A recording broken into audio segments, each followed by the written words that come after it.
Hi children. So we are dealing with the chapter motion and time.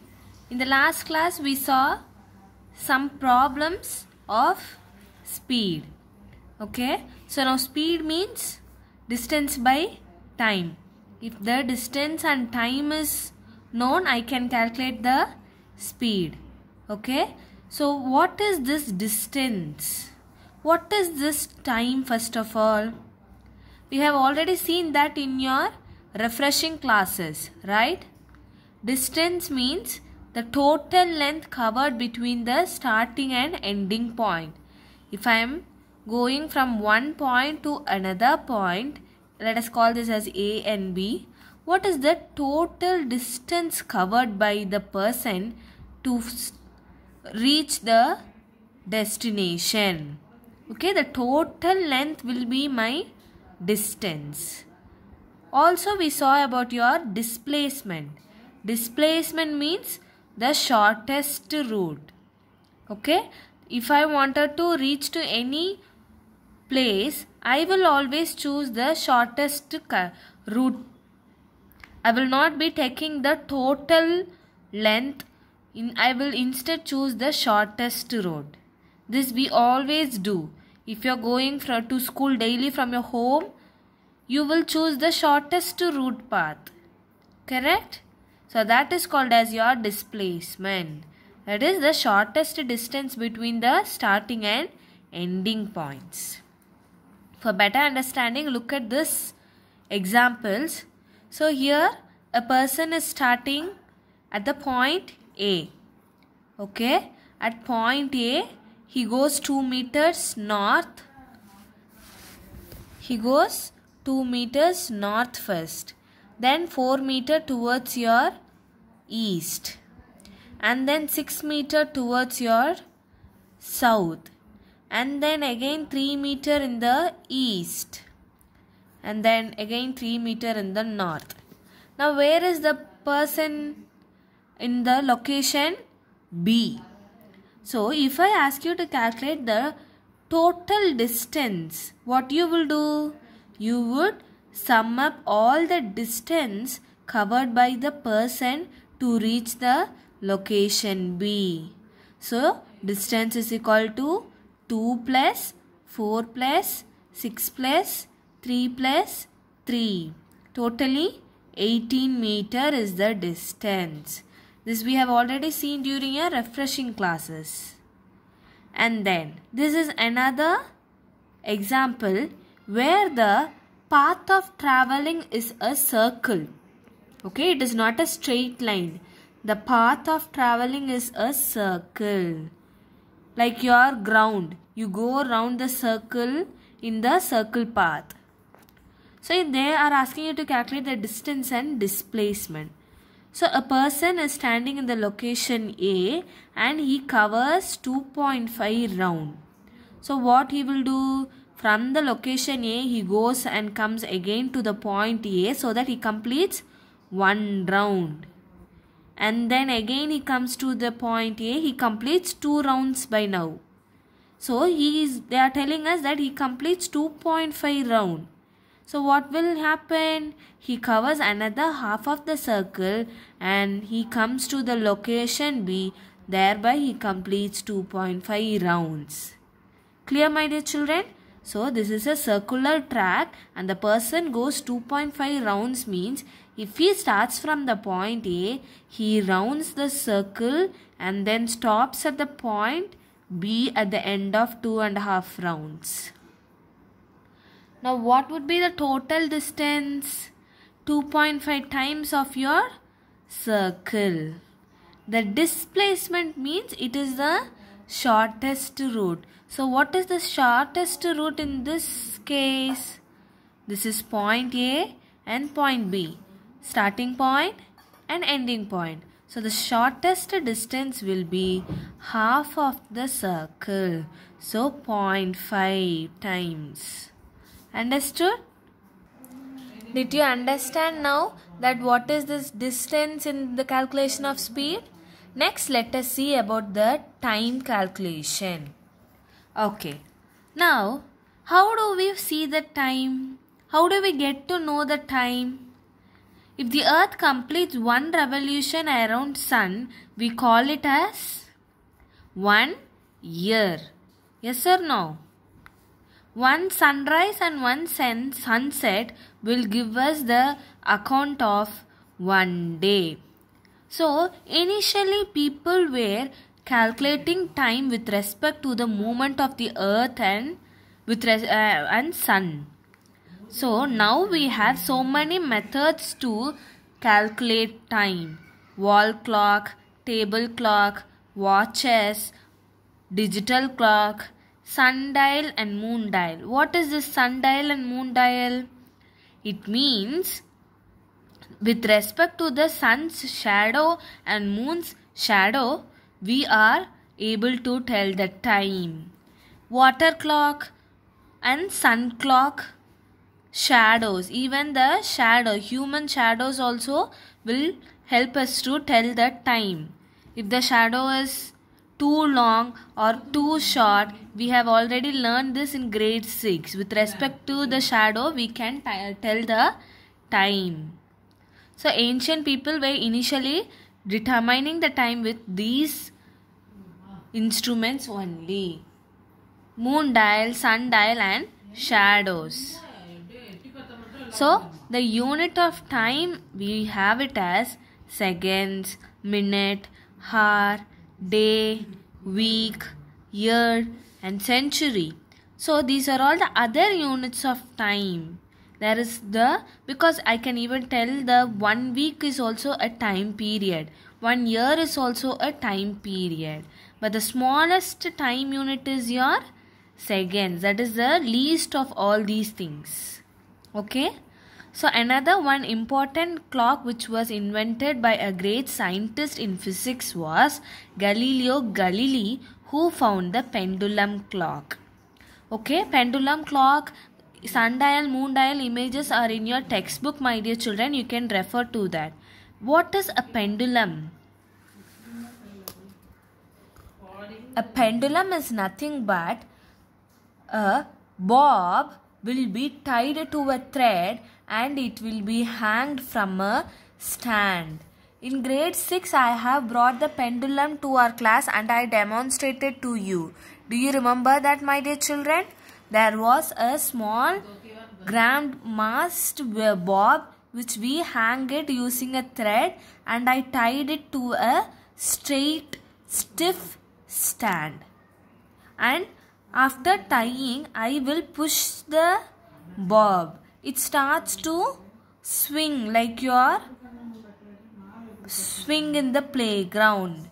Okay. So this is the stand. I have tied it using a thread or string.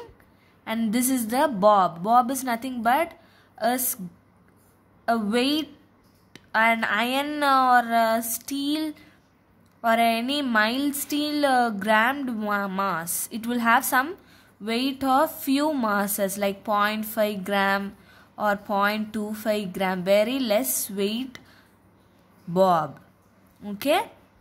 So now how does the bob moves when it is disturbed? Let us consider this position O as the rest position of your bob. It is undisturbed now. When I disturb it, when I move the bob to the end A and leave it, what happens? The bob will start to oscillate. It moves from to and fro. The to and fro motion of your pendulum is an example of periodic motion. Okay? The bob oscillates. So when do I call it as oscillation? Means the movement of bob from O to A and A to B and again back to O. So this is called as one oscillation. One to and fro motion is your one oscillation. So from O I am just pulling it to the end A. Now it is ready to leave. So A to B it goes like this. And then it comes again to the undisturbed position O. So this only completes as one oscillation and I will calculate it as one oscillation. Now we are going to do an experiment with the pendulum. What am I going to do is, I will give you the stand, thread and bob. And also I will give you a stopwatch in hand. I am going to ask you to calculate the time taken by the pendulum to complete 20 oscillations. So what you will do? You will first disturb the bob, and as it moves to and fro, you will start counting the oscillations. Now by the time you know when does the bob completes one oscillation. From O to A to B and again B to O. At this it starts from O and again comes back to O. That completes one oscillation. Similarly, it has to complete 20 oscillations. And meanwhile, your stopwatch will be calculating the time. So now you will be getting the time period to determine the 20 oscillations. With that, we are going to calculate the time period. Another new formula using pendulum.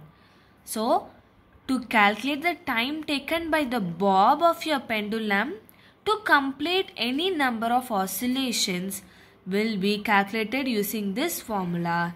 Time period is equal to time taken by number of oscillations. Okay? You can better understand this in the next following example sum. So read the question clearly. A simple pendulum takes 42 seconds to complete 20 oscillations. What is the time period of the pendulum? Okay, so here they have done an experiment and they have allowed the bob of the pendulum to oscillate for 20 times. And meanwhile, they have also calculated the time in the stopwatch to be 42 seconds.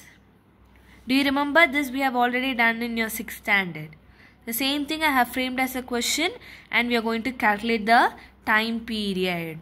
Now you might not get confused that here already 42 seconds is the time we calculated, no ma'am. And what is this new formula to calculate again the time period? There is a difference between these two times. This time, that is 42 seconds, is the total time taken to complete 20 oscillation. But my question time period indicates that what is the time taken by the bob of the pendulum to calculate one oscillation. Okay, you try this experiment using your rubber and thread. Tie your rubber eraser to a thread and then disturb it. You will see that the rubber will move in the to and fro. It starts to oscillate. You will notice that the initial stages the rubber would oscillate to a long distance. And as it again comes to the stopping position, as it reaches to the end of the oscillation, you would see that the rubber oscillates in a shorter distance. If this is the bob, if I am disturbing, initially it will go to a very long distances like this. And as the time passes, it will come very shortly and then again it will come to the rest position like this. So starting it reached to a longer distance, and while I am reaching to the end of the thing, it reached only to short distance. So this traveling of distance will lead to a shortage in time. So if I wanted to calculate the time of one oscillation, I cannot calculate it using stopwatch. I wanted to take an average of that.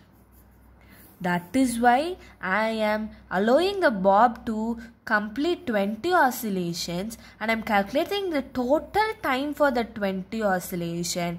With these, I am determining the time for one oscillation. That is the main motive. Understood?